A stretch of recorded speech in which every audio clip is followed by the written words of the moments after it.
ആദിയിൽ ദൈവം ആകാശവും ഭൂമിയും സൃഷ്ടിച്ചു. അന്ന് ഭൂമിക്ക് ഒരു രൂപവും ഉണ്ടായിരുന്നില്ല.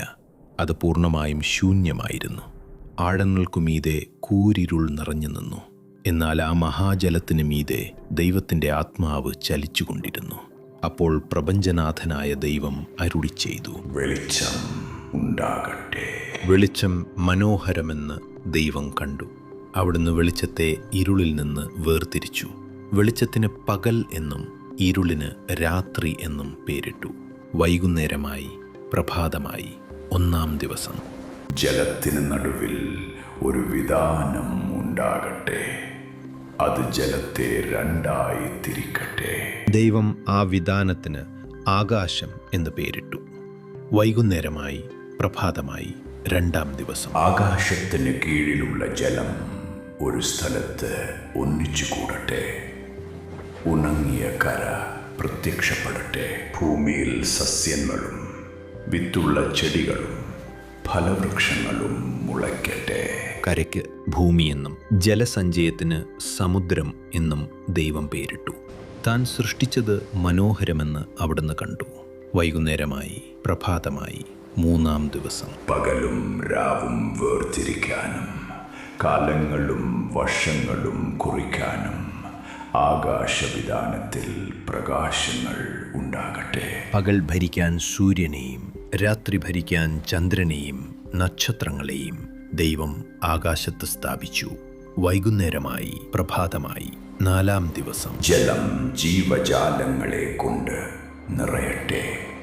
ആകാശത്തിൽ പക്ഷികൾ പറക്കട്ടെ. നിങ്ങൾ വർദ്ധിച്ചു പെരുകി സമുദ്രങ്ങളിൽ നിറയുവിൻ. പക്ഷികൾ ഭൂമിയിൽ പെരുകട്ടെ. ദൈവം അവയെ അനുഗ്രഹിച്ചു.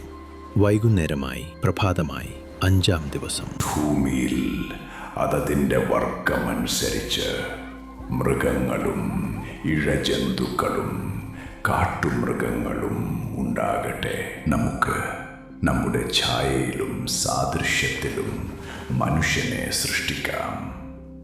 സമുദ്രത്തിലെ മത്സ്യങ്ങളുടെയും ആകാശത്തിലെ പക്ഷികളുടെയും ഭൂമിയിലെ സകല മൃഗങ്ങളുടെയും മേൽ അവന് ആധിപത്യം ഉണ്ടായിരിക്കട്ടെ. നിങ്ങൾ സന്താനപുഷ്ടിയുള്ളവരായി പെരുകി ഭൂമിയിൽ നിറയുവിൻ. ഭൂമിയെ കീഴടക്കുവിൻ. ഭൂമിയിലുള്ള സകല ജീവജാലങ്ങളുടെയും മേൽ നിങ്ങൾക്ക് ആധിപത്യം ഉണ്ടായിരിക്കട്ടെ. ഇതാ, ഭൂമിയിലുള്ള എല്ലാ സസ്യങ്ങളും വൃക്ഷഫലങ്ങളും നിങ്ങൾക്ക് ഭക്ഷണമായി ഞാൻ നൽകിയിരിക്കുന്നു. താൻ സൃഷ്ടിച്ചതൊക്കെയും ദൈവം നോക്കി. ഇതാ, അവയെല്ലാം എത്രയോ മനോഹരം. വൈകുന്നേരമായി, പ്രഭാതമായി, ആറാം ദിവസം. അങ്ങനെ ആകാശത്തിൻ്റെയും ഭൂമിയുടെയും അവയിലുള്ള സകലതിൻ്റെയും സൃഷ്ടി പൂർത്തിയായി. ദൈവം താൻ തുടങ്ങിയ പ്രവൃത്തിയെല്ലാം പൂർത്തിയാക്കി ഏഴാം ദിവസം വിശ്രമിച്ചു. ആ ദിവസം ദൈവം തൻ്റെ സൃഷ്ടികർമ്മങ്ങളെല്ലാം അവസാനിപ്പിച്ച് വിശ്രമിച്ചതുകൊണ്ട് ദൈവം ആ ഏഴാം ദിവസത്തെ അനുഗ്രഹിച്ചു പവിത്രമാക്കി.